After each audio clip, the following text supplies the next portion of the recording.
2026 আৰু 27 বৰ্ষৰ বহু প্ৰত্যক্ষিত আৰ্থিক বাজেট অৰ্থাৎ এই আৰ্থিক বাজেটক লৈ এতিয়া ৰাজ্যবাসী অতি আগ্ৰহ আৰু উৎসুক হৈ পৰিছে যিহেতু এতিয়া মূল্য বৃদ্ধি নিবনুৱা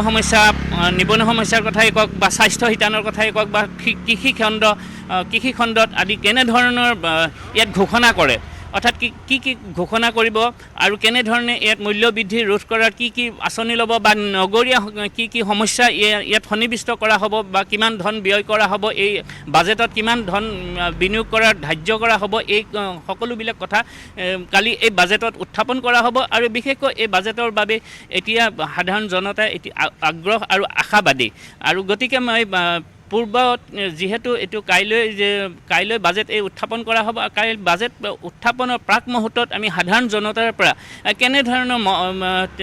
মানে কি বিচাৰে তেওঁলোকে কেনেধৰণে মূল্যবৃদ্ধি নিয়ন্ত্ৰণৰ ক্ষেত্ৰতে হওক বা নিবনুৱা সমস্যাৰ ক্ষেত্ৰতে হওক বা স্বাস্থ্য কেন্দ্ৰতে হওক কিমান ধন বিনিয়োগ কৰা হ'ব বা কেনেধৰণে তেওঁলোকে বাজেটত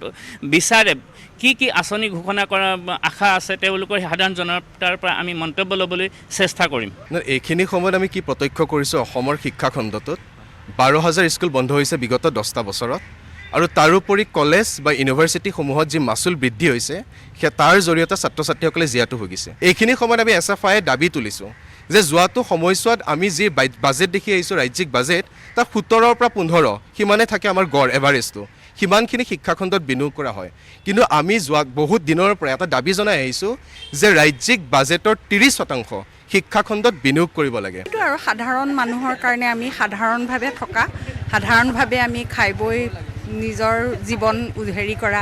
গতিকে আমাক মূল্য বৃদ্ধিটো আমাৰ ৰোধ হ'লে ভাল হয় অন্য আমাক তেনেকৈ একো নালাগে তাৰমানে গতিকে আমাৰ এই খোৱা খাদ্য সামগ্ৰীখিনি আমাৰ কম হ'লে আমাৰ কাৰণে বহুত ভাল হয়। যিটো নিত্য ব্যৱহাৰ হোৱা সামগ্ৰী